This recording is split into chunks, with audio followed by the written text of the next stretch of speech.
Donc, bonjour à tous, nous allons commencer ce webinaire aujourd'hui. Alors, c'est un webinaire qui va concerner les vers anciens avec deux intervenantes. On aura alors qui vont couvrir un petit peu les aspects d'évolution des compositions sur les vers depuis l'Antiquité, la période celte, jusqu'à des périodes un petit peu plus récentes du monde romain et puis jusqu'au monde islamique. Donc, on aura deux intervenantes. La première, ce sera Joëlle Roland, qui est de l'Université Paul Valéry à Montpellier. Et la deuxième intervenante sera Nadine Chibil, qui est de l'IRAMAT à Orléans. Donc, je vous propose de démarrer tout de suite avec Joëlle. Merci Laurent. Et puis, j'en profite pour commencer cette communication en remerciant l'ensemble des membres de l'Union pour la science et de la technologie verrière pour cette invitation. On est ravis aujourd'hui, Nadine et moi, de venir vous présenter un petit peu une histoire du verre et une histoire des compositions du verre.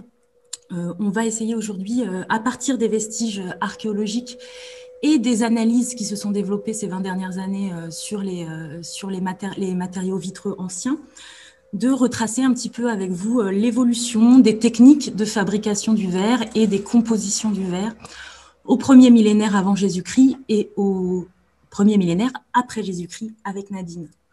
Alors, pour commencer, un petit retour un peu plus lointain sur le début, sur l'apparition des premiers matériaux vitreux. En archéologie, les premiers matériaux vitreux qu'on voit apparaissent vers 3000 avant Jésus-Christ, et on est sur des matières qui vont être utilisées principalement pour fabriquer des perles, mais aussi des petits objets décorés comme cet hippopotame assez célèbre. Et ce sont des matériaux qu'on va appeler matériaux vitreux, mais on n'est pas encore totalement sur ce qu'on appelle aujourd'hui du verre. Pourquoi ? Parce qu'on est là vraiment sur des matériaux qui, finalement, on va avoir juste une surface complètement vitrifiée et des matériaux qu'on va donc appeler des matériaux faïencés. C'est uniquement plus tard, et ce sera vers les années 1500 avant Jésus-Christ, qu'on voit apparaître les matériaux complètement vitrifiés avec un verre qui est une matière qui est complètement homogène, et où on va avoir vraiment une fusion des composants constituant le verre. Donc, ces objets en verre, on va être surtout sur de la perle, encore de la perle et principalement de la perle, parce qu'il faudra attendre finalement les années 50 avant Jésus-Christ pour que le verre se soit travaillé soufflé. Il faut 1500 ans entre l'invention du verre et l'idée qu'on peut faire des bulles avec le verre. Donc, pour les périodes de la protohistoire, l'âge du bronze, l'âge du fer, on va être d'abord sur des matériaux travaillés, filés par étirement, et quelques récipients qui vont être travaillés, moulés sur noyau d'argile ou par moulage, mais donc d'abord un matériau qui va se travailler par étirement. Dans ce répertoire de formes, les perles, les premiers récipients, on voit apparaître au second âge du fer, vers les années 500 avant Jésus-Christ en Europe, un nouvel objet, le bracelet en verre. Il apparaît tout d'abord dans les tombes princières celtiques. Et là, je vous montre une photo de la très belle parure de la princesse de Rhénheim. On est ici à la frontière entre la France et l'Allemagne. Et cette princesse de Rhénheim, qui a été enterrée avec un faste très impressionnant, de nombreux récipients en bronze, des colliers en ambre de la Baltique, de l'or. Cette princesse de Rhénheim, elle a également des parures en verre, des perles que vous voyez ici, qui sont des perles d'importation phénicienne, et un objet nouveau que vous voyez ici, un petit bracelet en or qu'elle porte avec un petit bracelet en verre qu'elle porte avec ses bracelets en or. Alors, on est vraiment ici sur des objets qui vont se développer en Europe continentale et qui vont se développer pendant tout le second âge du fer, donc entre les années 500 avant Jésus-Christ et l'arrivée des Romains en Europe. Et on va retrouver sur les sites gaulois de nombreux bracelets en verre, mais aussi des perles qui sont des objets qui vont être typiquement celtiques. C'est vraiment le moment d'un artisanat du verre qui va être typiquement celtique. Avant ça, ce qui arrive en Europe, ce sont d'abord des objets qui arrivent sous forme transformée, comme les perles de la princesse de Rhenheim, c'est-à-dire des objets produits en Italie ou en Orient et qui arrivent en Europe à partir de ce 5e siècle. Et avec les bracelets, on voit le développement d'un nouvel artisanat du verre qui est probablement le premier artisanat du verre européen. Ça se voit très bien lorsqu'on fait la carte de répartition des bracelets en verre celtique. Les bracelets en verre, ce sont des objets qui n'ont jamais été retrouvés, qui n'ont jamais été fabriqués ou portés par les populations grecques, italiennes ou égyptiennes. Ces bracelets en verre, ce sont des parures typiquement celtiques et qui vont donc pour nous être très très pratiques parce qu'ils vont marquer justement le développement de cet artisanat et vous le voyez aussi des zones parfois plus importantes qui sont des zones probablement productrices. Donc derrière ces objets, on va pouvoir les utiliser pour retracer le développement de ce nouvel artisanat du verre en Europe et comme ça avancer doucement. Donc moi je travaille spécifiquement sur cet artisanat du verre celtique. Et quand j'ai commencé à travailler sur cet artisanat, notamment, plutôt quand je l'ai développé mes recherches sur cet artisanat lors de ma thèse, je me suis interrogée justement sur les matières qui pouvaient être utilisées par les Celtes pour fabriquer ces objets. Donc, on va faire un petit rappel ensemble qui va nous permettre de voir un petit peu sur quoi on travaille, avec un petit rappel sur qu'est-ce que c'est que le verre. Alors, bon, moi, je suis à l'Union pour la technologie verrière, donc je pense que vous savez ce que c'est que le verre. Mais finalement, le verre antique, il va se différencier des matières modernes parce que on est sur des matières qui sont des matières premières avec beaucoup d'impuretés. Et on va essayer d'aller travailler sur ces impuretés pour localiser ces matières premières. Donc, bien sûr, vous le savez, la base du verre, c'est d'abord le sable. Ce sable, ça peut être aussi des galets ou des quartz ou des roches siliceuses broyées. C'est ce qui est utilisé notamment pour la fabrication des faïences anciennes dont je vous parlais pour le 2e millénaire avant Jésus-Christ. À ce sable va s'ajouter un fondant, donc la soude. Cette soude, elle peut être d'origine végétale dans l'Antiquité avec l'utilisation de cendres de plantes sodiques ou potassiques. Et cette utilisation des cendres de plantes, lorsqu'on analyse les verres, on le voit très bien, c'est quelque chose qui caractérise tous les verres fabriqués entre 2000 avant Jésus-Christ et 800 avant Jésus-Christ. Pour l'âge du bronze, principalement, tous les verres sont fabriqués avec des mélanges de sable et de cendres de plantes égyptiennes ou mésopotamiennes. À partir des années 800 avant Jésus-Christ, depuis les années 1960, tous les verres qui sont analysés depuis les années 1960 montrent qu'après 800 avant Jésus-Christ, les verres sont fabriqués à partir d'un fondant d'origine minérale, le natron. Ça va donc caractériser vraiment toutes ces productions entre 800 avant Jésus-Christ et 1000 après Jésus-Christ. Pendant 1800 ans, on va avoir des verres fabriqués avec des sables, avec des fondants d'origine minérale, le natron. Alors, le natron, qu'est-ce que c'est? Ça se présente sous forme de minéral, un peu comme des pains de sel.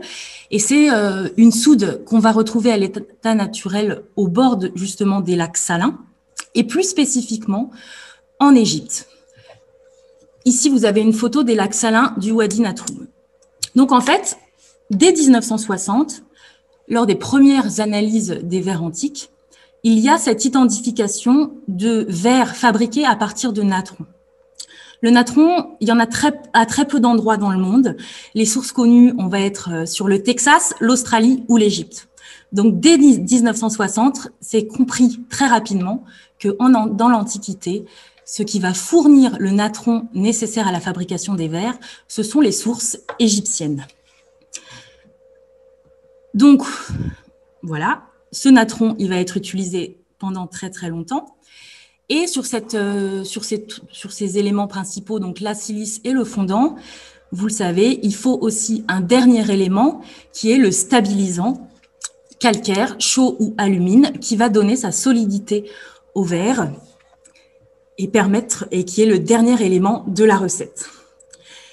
Cette recette du verre, avec 3 ingrédients, silice, fondant, stabilisant, c'est finalement la recette qu'on comprend aujourd'hui. On la comprend très bien aujourd'hui avec 3 ingrédients principaux nécessaires. Pour l'Antiquité, il est fort probable que cette recette ne soit pas totalement comprise comme cela, mais plutôt comme un mélange de 2 ingrédients principaux, le sable et le natron, et le fondant, et que finalement, on se rend compte que on va avoir de la part des producteurs du verre une sélection des sables utilisés qui contiennent naturellement le stabilisant, le calcaire, sous la forme de coquillages. C'est-à-dire que les producteurs de verre, ils comprennent qu'il y a certains sables qui marchent pour fabriquer le verre et certains sables qui ne marchent pas, et vont donc sélectionner les sables où on a naturellement présent du calcaire. Il faudra attendre la fin du 1er millénaire avant Jésus-Christ, et Nadine vous en reparlera, pour qu'il y ait cette compréhension du 3e élément nécessaire à la recette du verre, qui est l'ajout de calcaire. À ces 3 éléments, bien sûr, on peut ajouter également des décolorants ou des opacifiants, qui sont des sels ou des oxydes métalliques qui vont être ajoutés dans la recette et qui vont permettre de créer toute une gamme de couleurs. Alors, cette production du verre, ce rassemblement des éléments, dans l'Antiquité, il va donc se faire dans les ateliers primaires du Proche-Orient, où les ingrédients choisis sont fusionnés entre 1200 et 4400 degrés pour obtenir le verre brut. On a quelques vestiges archéologiques de ces ateliers primaires en Égypte et au Proche-Orient, et je vous montre ici une photo des vestiges des fours du Wadi Natroum, datés des 1er et 2e siècles de notre ère, où a été retrouvé cet imposant four de verre. Donc, au premier plan, ici, vous avez une chambre de chauffe. Donc, c'est par ici que toute la chaleur va entrer dans le four. Et derrière, voilà ce four, ce bassin qui va accueillir tous les éléments. Donc, on met le sable, la soude, les oxydes métalliques dans ce bassin. Et ensuite, ce four va être voûté. Donc, on est sur des fours qui font 8 mètres de long sur 2 mètres de large, qui sont très grands. Et on estime les temps de fusion dans ces fours entre 15 jours et 1 mois. Et ce four va permettre de créer une dalle de verre, donc vraiment un bassin de verre, qui va ensuite être concassé pour créer des lingots de verre brut, donc des fragments de verre brut, qui vont être ensuite envoyés dans tout le monde méditerranéen. Les vestiges de cet échange dans le monde méditerranéen, on le voit aussi parce qu'on a eu la chance de retrouver plusieurs épaves pour la période antique contenant ces fragments de verre brut. La plus ancienne pour notre période, ça va être l'épave de Soupalossou, près de la Sardaigne, qui contenait une petite amphore avec du verre jaune et du verre bleu. On a ensuite l'épave des Sanguinaires A, et l'épave de Lequin II qui se sont échoués dans le courant du IIe siècle avant Jésus-Christ.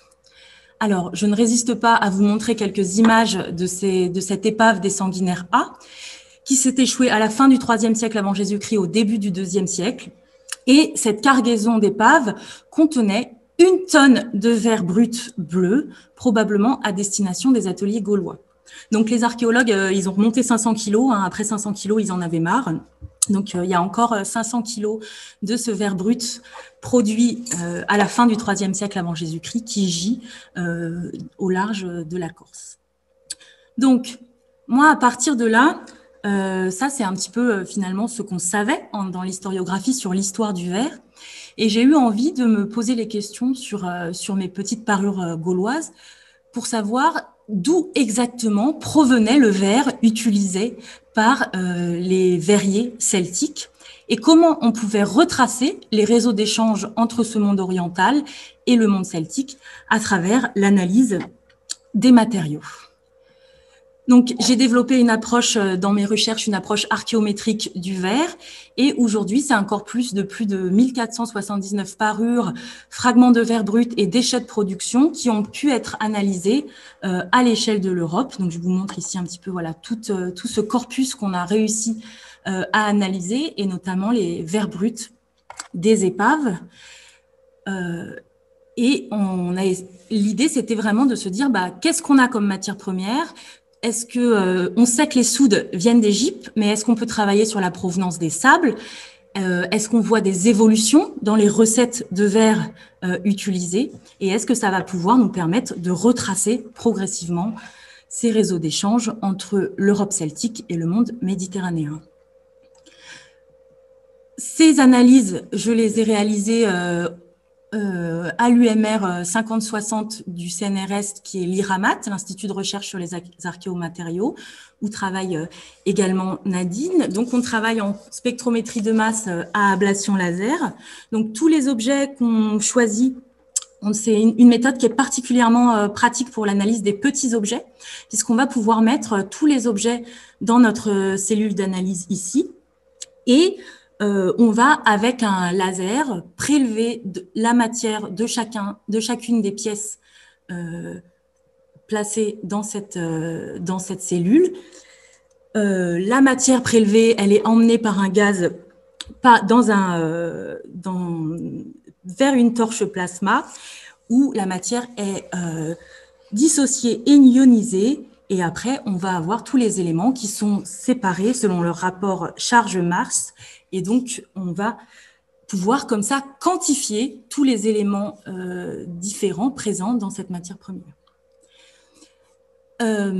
Lors de mes analyses, lors des résultats de ces analyses sur les verres celtiques, la première chose que j'ai pu observer, c'est que dans le corpus des verres analysés, donc là, chaque point correspond à un verre analysé, on avait vraiment une différence très, très visible entre les verres contenant des taux importants de zirconium et de faibles taux de strontium, et les verres où on avait le contraire, des taux élevés de strontium et des taux assez bas en zirconium.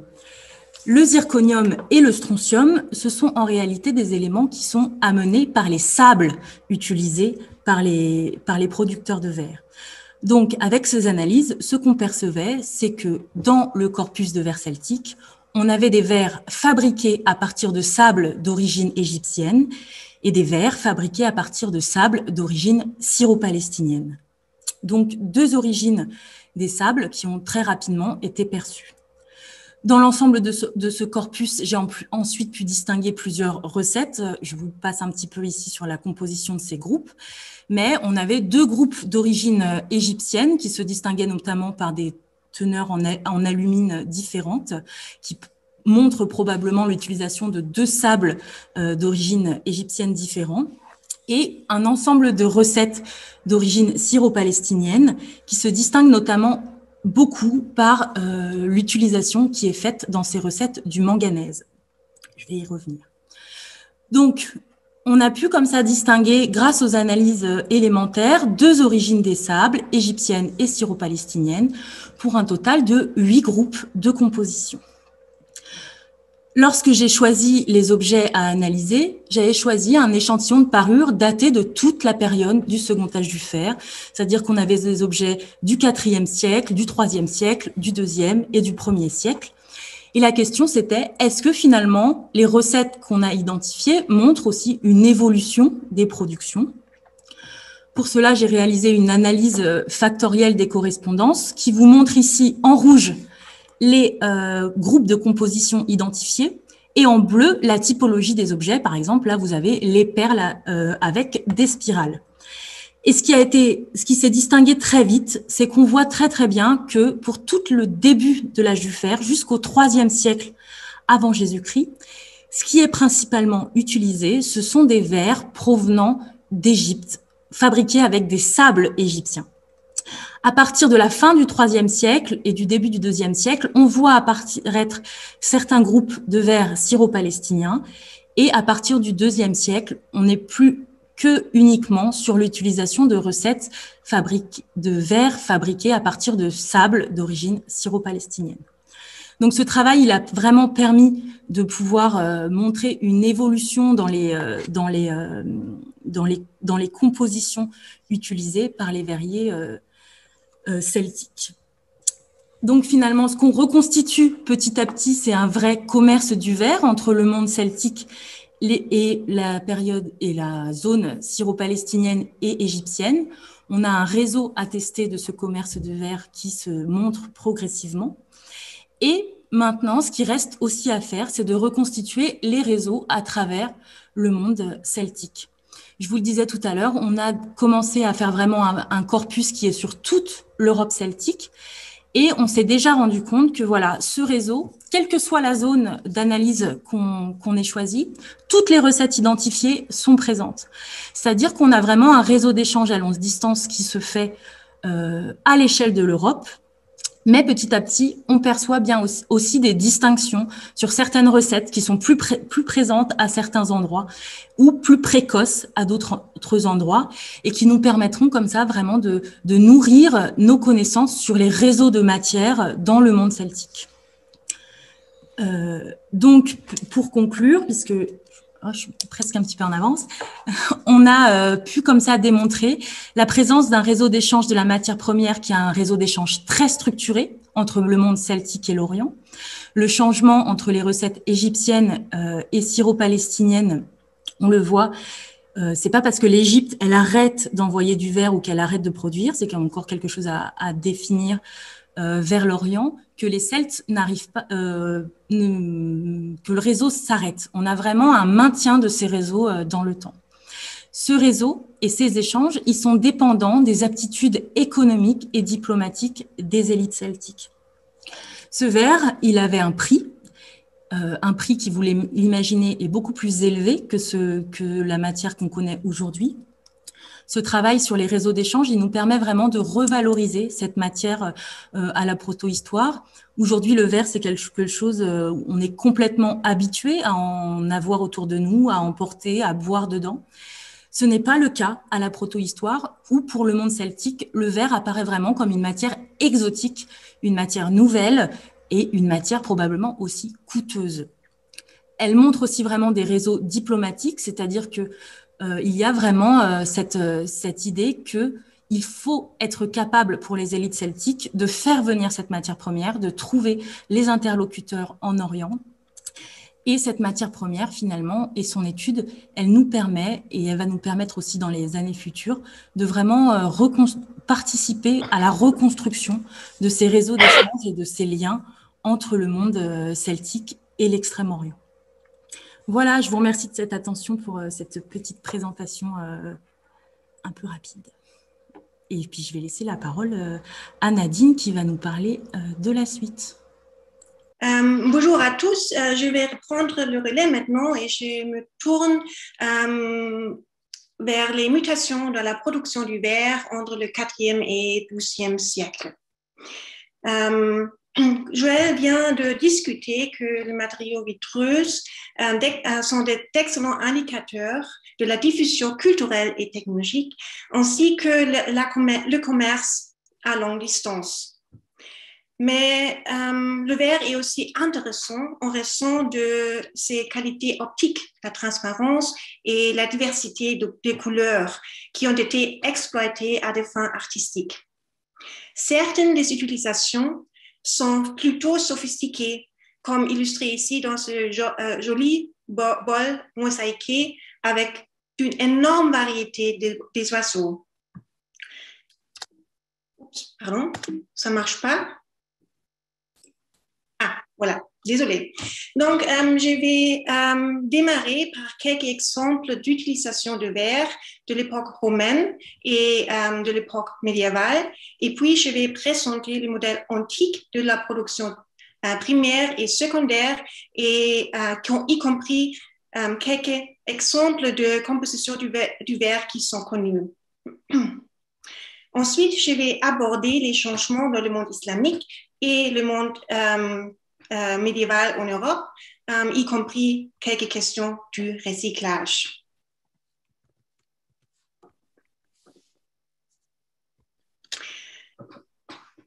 La production du verre a été complètement révolutionnée à la fin du 1er siècle avant notre ère, lorsque le soufflage a été découvert.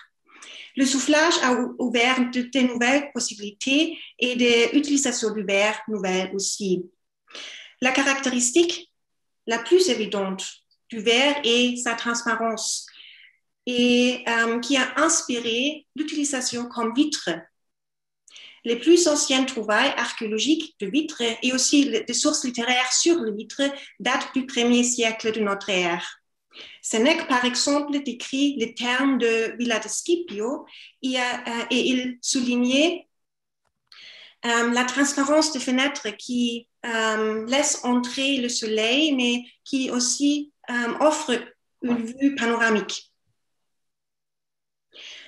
On a donc souvent supposé que la naissance de vitres est liée à la construction de grands thermes romains.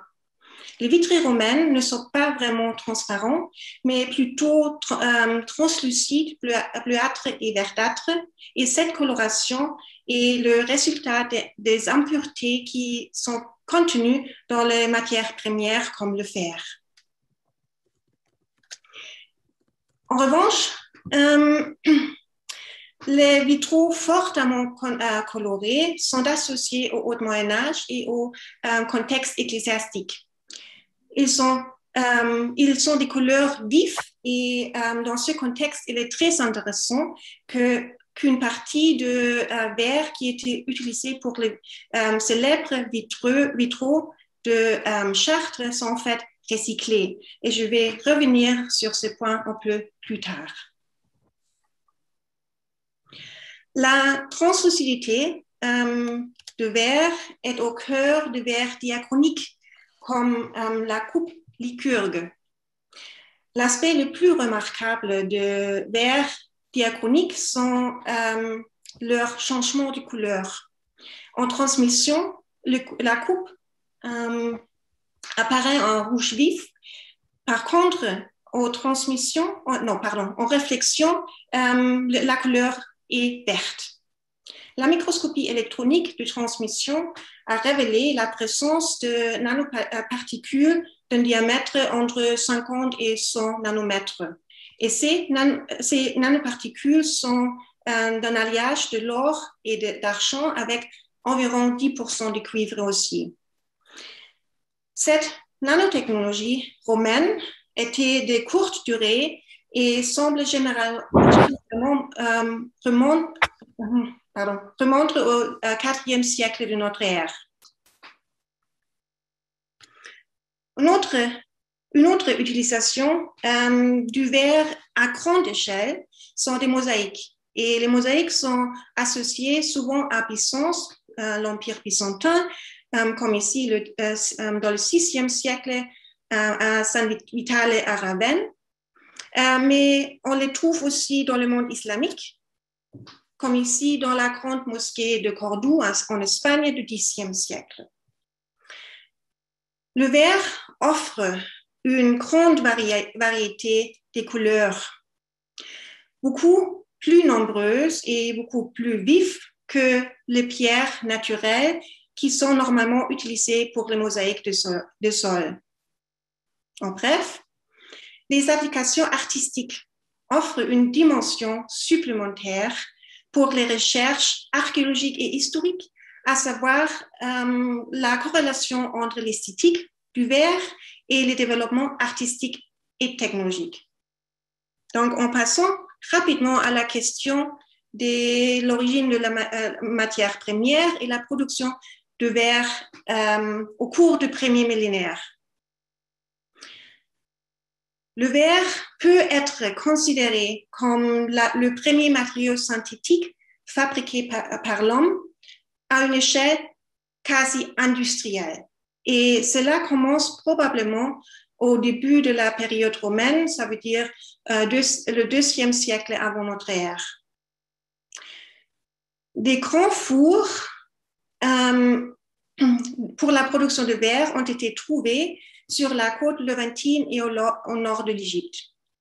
À Bet Jearim, par exemple, une grande masse, une grande dalle de verre est encore sur place qui pèse 9 tonnes environ. Et à Bet She'arim, le 8e siècle, des fondations de 17 fours ont été révélées, chacun avec une capacité entre 8 et 10 tonnes. Et les fours au Wadi Nadroun à Beni Salama sont encore plus grands, avec une capacité de 30 tonnes.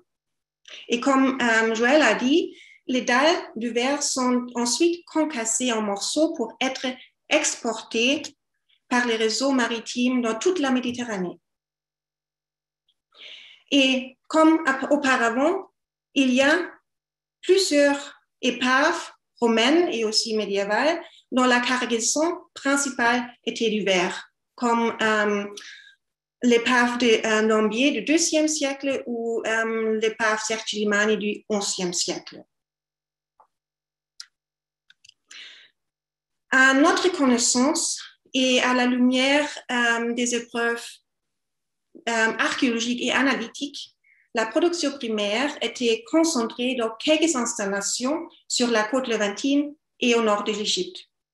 Dans des fours de taille industrielle, les matières premières étaient mélangées et fondues pour produire de grandes masses de verre qui ont été pressées pour être échangées vers les ateliers secondaires.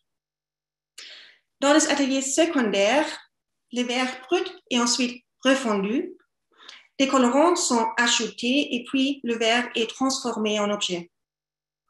Et le verre a été produit de cette façon, de cette manière, tout au long du premier millénaire de notre ère, donc l'époque romaine jusqu'à la période islamique. Même si la production de verre a traversé plusieurs mutations au cours de cette période. Joël a déjà souligné que le verre ancien est classé aux deux grandes familles en fonction de leur fondant, soit le cendre végétal, soit des sources de soude minérale. Donc, le verre au cendre, le verre au natron. Je vais maintenant aborder les différents verres au natron qui ont été identifiés.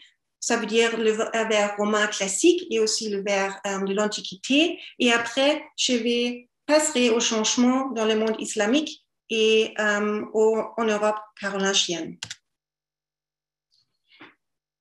La source minérale utilisée pour le verre au natron était relativement pure et contient très peu d'éléments supplémentaires indiqués ici dans ce tableau périodique en vert. La plupart des éléments sont associés soit à la source de silice en jaune, soit aux colorants et aux pacifiants en bleu, y compris tous les métaux et tous les éléments de terre rare. On peut actuellement distinguer une dizaine de groupes de verre au natron produits au cours du premier millénaire de notre ère. Les principaux éléments sont la silice, dans une fourchette entre 65 et 75%, et la soude entre 12 et 20% environ. Le troisième élément le plus abondant est généralement la chaux, avec des niveaux supérieurs à 5% normalement. Il y a différentes gammes d'aluminium, de titane, de fer et de zirconium, et on peut séparer ces verres au natron, par exemple sur la base de leur concentration de titane et aluminium et de silice. Les verres fabriqués en Égypte contiennent plus de titane que le verre levantin, et les verres égyptiens sont bien séparés. Ils forment des groupes très nets. En plus, dans un article très récent, il a été démontré que le verre égyptien et le verre levantin peuvent être également séparés sur la base des isotopes de hafnium. Le verre égyptien à gauche a des valeurs isotopiques d'hafnium beaucoup plus basses.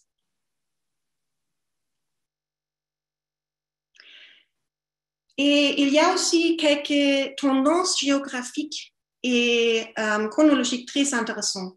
Par exemple, il y a une réduction globale des concentrations de soude au cours du premier millénaire, ça veut dire de haut au bas. Et si l'on compare les vers égyptiens à gauche avec le vers levantin, le vers égyptien contient environ 3% de soude plus que le vers fabriqué au Levant.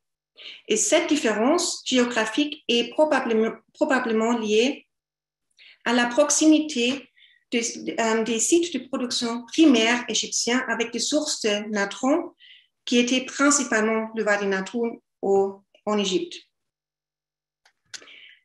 Nous avons donc identifié les origines des différents groupes de composition et tous les groupes ont été trouvés partout dans les sites de consommation dans toute la Méditerranée et l'Europe centrale et l'Europe du Nord. Et c'est généralement vrai aussi pour les premiers vers islamiques du 7e et 8e siècle connus sur le nom Levantine II, Égypte I et Égypte II. Il n'avait donc pas de rupture dans la production ou le commerce de verre immédiatement après la conquête arabe au 7e siècle. La production de verre au natron s'était maintenue tout au long du 8e siècle, en Égypte et au Levant. Et on observe les premiers changements jusqu'au début du 9e siècle seulement. Afin de comprendre les changements dans la production de verre en Égypte, nous avons analysé plus de 280 des points au vert islamiques. Ces points au vert sont des étalons monétaires et ils peuvent être datés avec précision grâce aux inscriptions.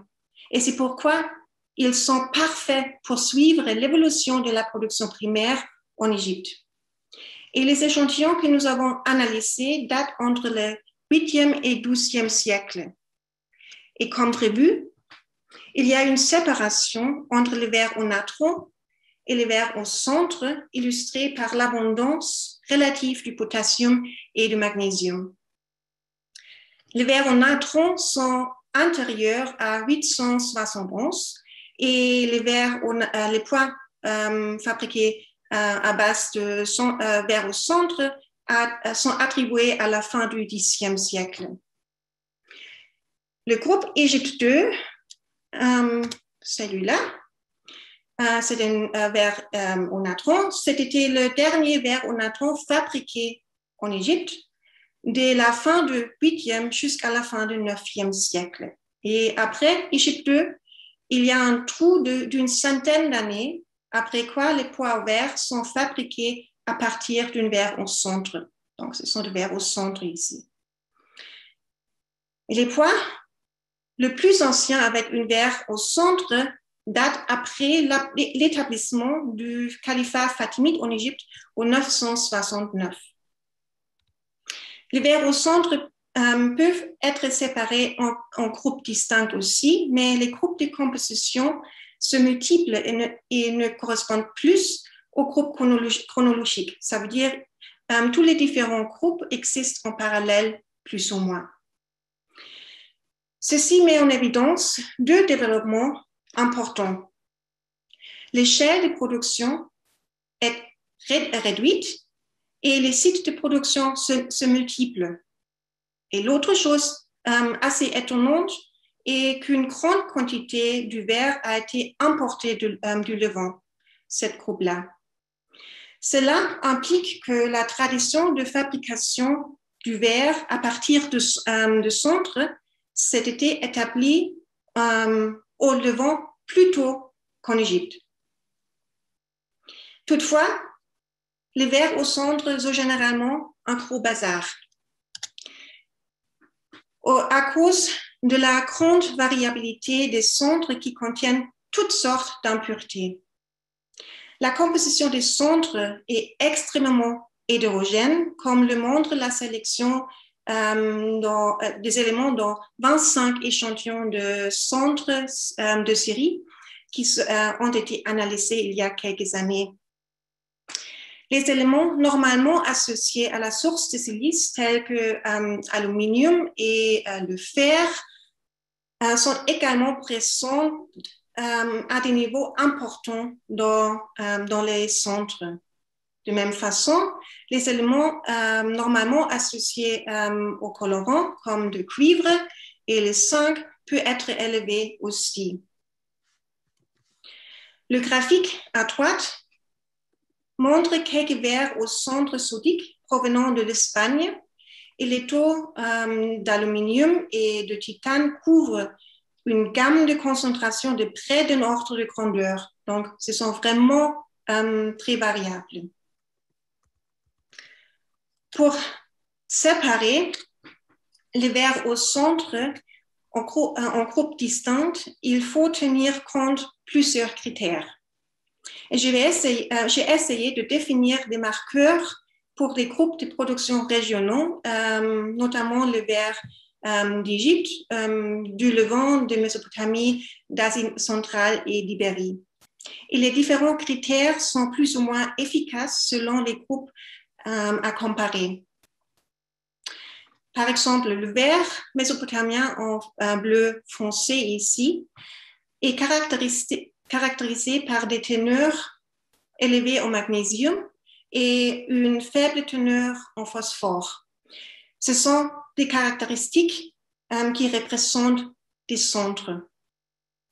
Et le verre mésopotamien est le seul verre au centre avec des rapports chrome-lantane très clairement élevés, ici à droite, et ce qui reflète la source de silice.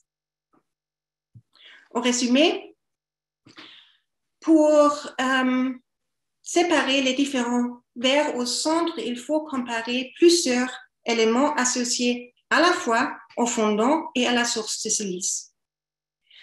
Il semble qu'à la fin du Xe siècle, le centre sodique était utilisé partout et que la transformation de l'industrie du verre a été finalisée dans tout le monde islamique, de l'Espagne à l'Asie centrale. Et c'est exactement à la même époque que la fabrication du verre a changé en Europe aussi. En Europe, le verre fabriqué à partir de cendres forestières, ça veut dire le cendre riche au potassium, se développe à partir du 8e siècle aussi. Et la transition a été progressive. Le recyclage a été intensifié et différents types de verre au plomb ont été développés comme alternatives quand les importations en provenance de la Méditerranée orientale se sont arrêtées. Je n'ai pas le temps de parler du verre au plomb. Il suffit de dire que plusieurs types apparaissent au même temps en Europe et dans le monde islamique. Ces développements ont généré un modèle de production de verre différent de celui que nous avons vu précédemment. Le verre médiéval au centre était produit dans des ateliers complets qui maîtrisaient l'ensemble du cycle de production, des matières premières à l'objet fini. Et le manuscrit à droite représente les différentes étapes de la production réalisée dans le même atelier. En France, le verre levantin, le verre au natron levantin, était utilisé jusqu'à 8e siècle. Ce morceau-là, ce morceau de verre brut, a été retrouvé, par exemple, à l'abbaye de Jumièges au nord de la France. Les premières preuves de verre au centre potassique remontent au 8e siècle, sur différents sites, mais plutôt dans le centre ou le nord de la France. Il existe aussi le verre mixte, c'est-à-dire le verre, un mélange de verre au centre potassique et du verre au natron avec différentes proportions de sodium, de potassium et de magnésium. Le recyclage a généralement augmenté pendant cette période. Et un très bon exemple vient d'un monastère carolingien en Italie. Les mobiliers des ateliers de verrerie monastique à San Vincenzo al Volturno du 9e siècle comprennent des tesselles romaines, des creusets carolingiens et le vitre carolingien et fournissent des preuves pour le recyclage du verre romain. Regardons par exemple le verre bleu. Nous avons comparé les tesselles bleues opaques et les vitres bleues translucides. La corrélation entre cobalt et antimoine indique que le vitre bleu pourrait avoir été formé en refondant un mélange de tesselles bleues moyen et bleu foncé. Donc, ce sont ici, les vitres sont ici. Quelques résidus d'antimonate de calcium, qui est l'opacifiant, ont été identifiés par microscopie électronique dans quelques vitres, et ce qui confirme le recyclage.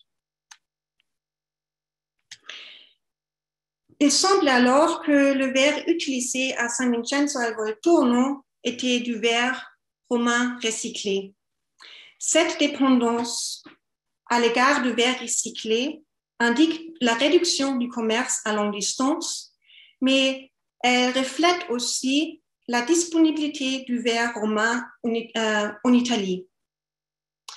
Dans le sud d'Italie du 9e siècle, le verre romain semble avoir encore facilement disponible. Et de cette façon, les tesselles romaines ont été simplement transformées en vitres carolingiennes sans utiliser de nouveaux matériaux. On peut même voir quelques tesselles à demi fondues dans quelques creusets ici et l'autre ici. Le verre de type natron ont été utilisés pour les vitres médiévales bien après l'introduction de cendres potassiques comme fondant. Cela s'applique avant tout aux vitraux bleu cobalt. Les fragments de vitraux bleu cobalt de cathédrale de Nice, par exemple, sont de type natron et toutes les autres couleurs sont de verre au centre potassique. Donc, ici, il y a des verres cobalt avec des teneurs de soude assez élevées et les autres couleurs sont ici avec beaucoup de potassium. Même le fameux chartre bleu du XIIe siècle est toujours un verre de type natron. Une explication de ce recyclage sélectif du verre bleu à cobalt pourrait être qu'aucune source de cobalt n'était accessible ou connue à l'époque, ou il peut y avoir aussi des raisons techniques. De toute façon, il s'agissait d'une période de transition véritablement longue en France. Et les processus de mutation comprenaient du recyclage, du mélange et finalement la mise en œuvre d'une nouvelle recette de verre à base de cendres forestières. Le développement d'une tradition verrière locale semble avoir eu lieu en France plus tôt que dans les autres régions de l'Europe. L'Espagne est une exception. L'Espagne fait partie du monde islamique et elle a développé une tradition verrière différente du reste de l'Europe, avec des verres aux cendres sodiques dans la tradition islamique. Donc, voici une panier avec du verre concassé récupéré dans l'épave de Sergi Limani et je vous remercie pour votre attention. Merci beaucoup. Merci beaucoup à toutes les deux pour ces deux très beaux exposés qui nous ont permis de voyager à travers le temps et à travers l'espace. C'était très passionnant. Donc, nous avons quelques questions. Vous pouvez toujours en poser. Donc la première concerne plutôt les vers anciens, je pense, plutôt celtiques. On a vu qu'il y avait plusieurs images là où les objets étaient bleus. Donc la question qui est posée est de savoir si c'est la seule couleur qui existait à l'époque, quel était l'élément qui colorait le vert en bleu. Alors, toutes les couleurs sont disponibles dans l'Antiquité. On est aussi sur des colorations pour ce bleu très foncé, sur des colorations au cobalt. Et on a vraiment toutes les couleurs qui sont déjà disponibles en Orient, en Égypte et en Mésopotamie.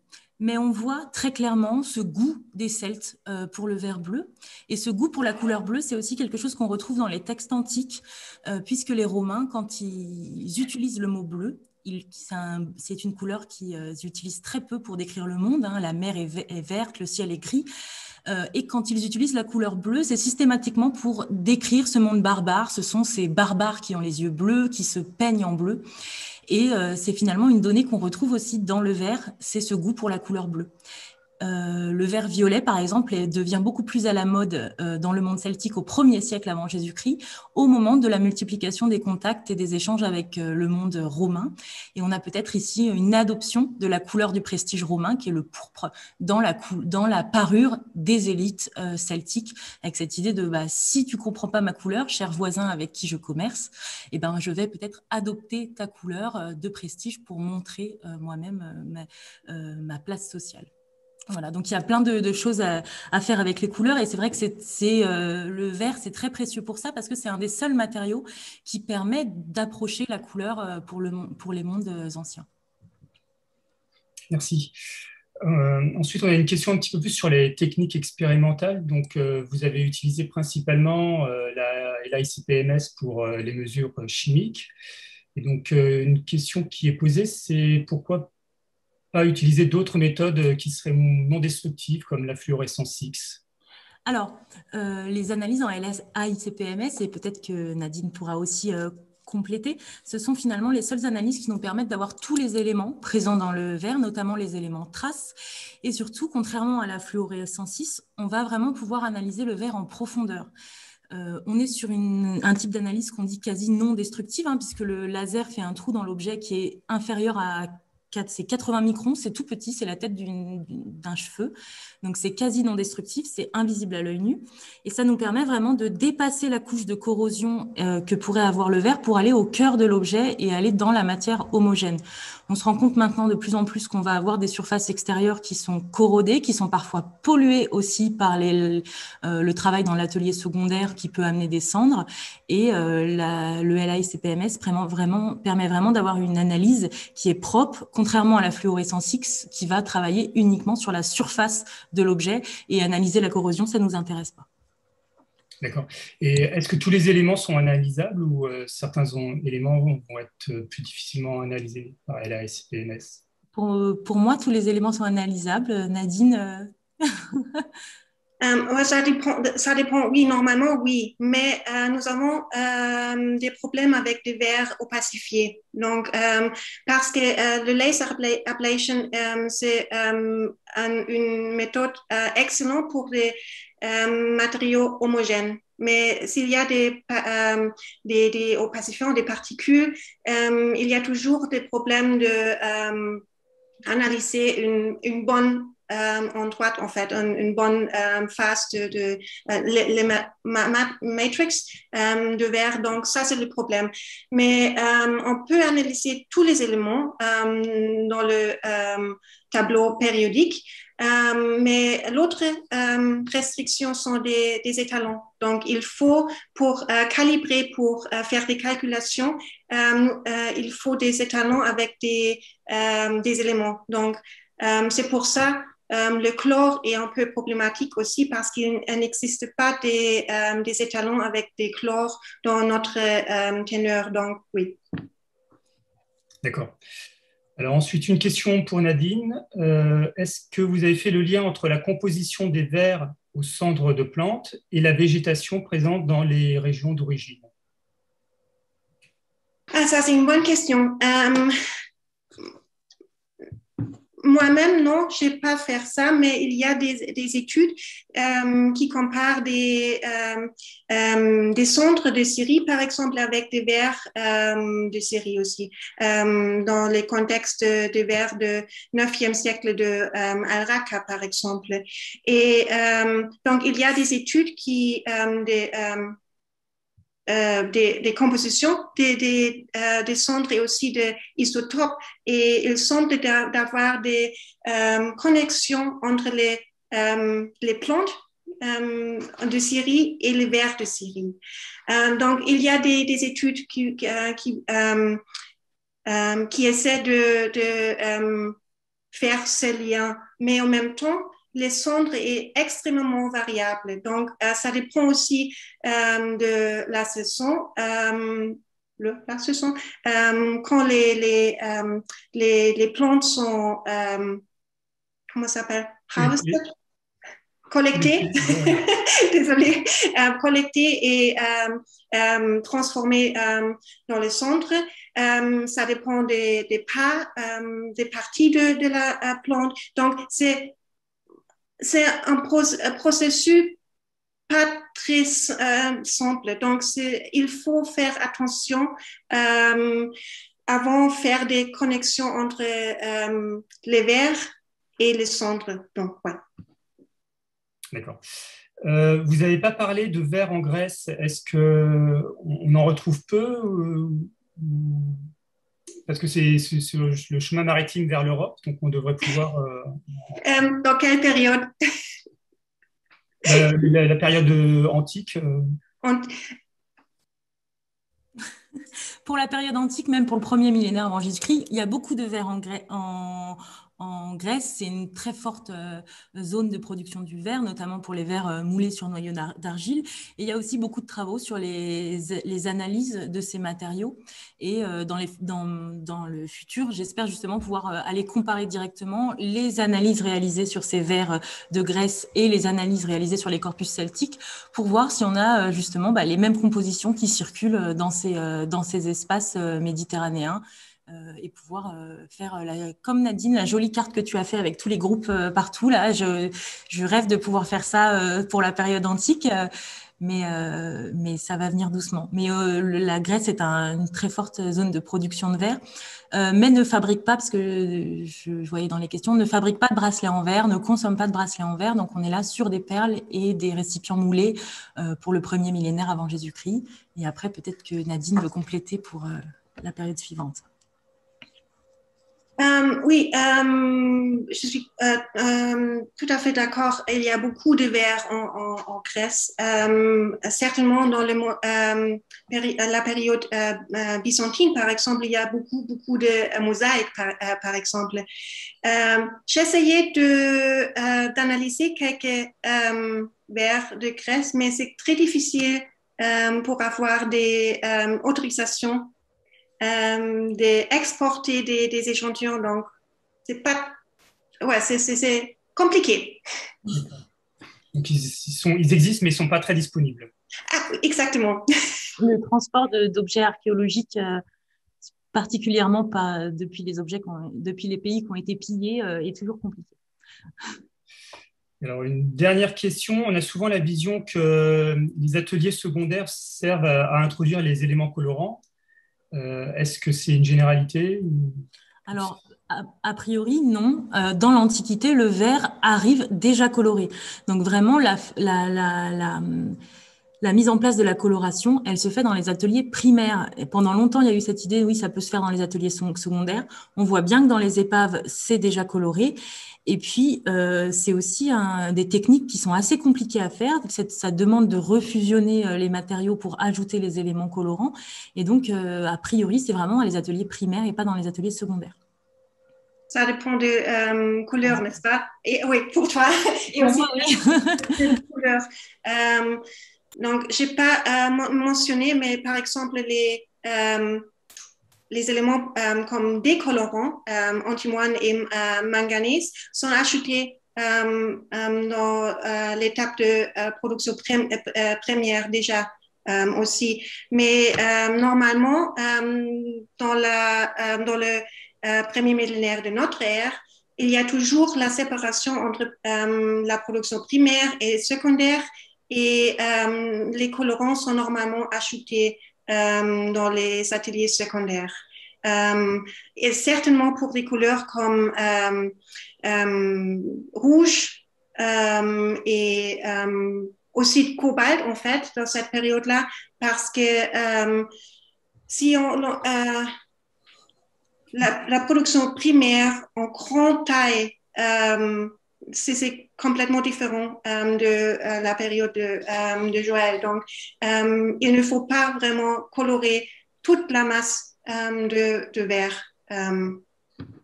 D'accord. Très bien. Donc, moi, je vous ai parlé de la production primaire en vous montrant les exemples des bassins de Beni Salama.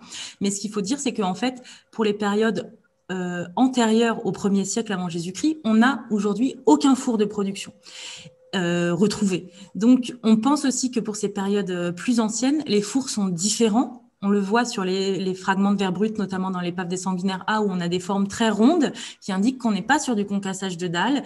Et on a probablement des structures qui sont plus petites, ce qui explique aussi la différence entre les compositions du monde celtique et les compositions du monde romain, où on a vraiment une pluralité des compositions dans le monde celtique plus importante, parce qu'on est probablement sur des quantités de production plus petites. Voilà. D'accord. Donc, une dernière question. Donc, sans doute quelqu'un qui a trouvé les bracelets celtes très jolis, qui voudrait savoir si c'était exporté dans le reste de la Méditerranée. Pas du tout. Vraiment, le bracelet en verre, c'est probablement des objets qu'on estime très identitaires pour les populations celtiques.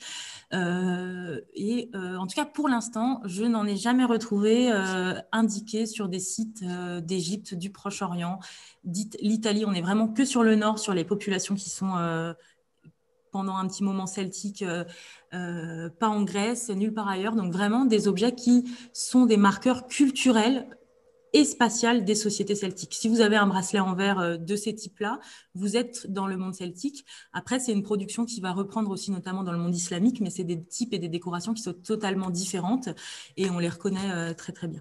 Il faut dire aussi qu'on est sur des techniques de fabrication de ces objets-là qui sont très particulières, qui sont beaucoup plus complexes que ce qu'on peut imaginer, puisque le bracelet, c'est vraiment pousser le travail du verre étiré jusqu'à un niveau technologique très élevé. Moi, je travaillais avec des verriers pendant une dizaine d'années sur la reproduction de ces objets.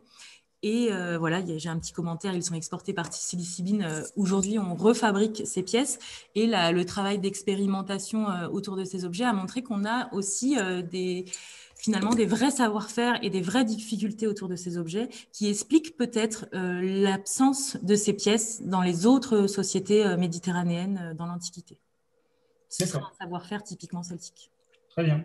Donc, on peut acheter actuellement les petits bracelets celtiques. Oui. Magnifique. Dans les boutiques de musées, c'est le résultat de nos expérimentations.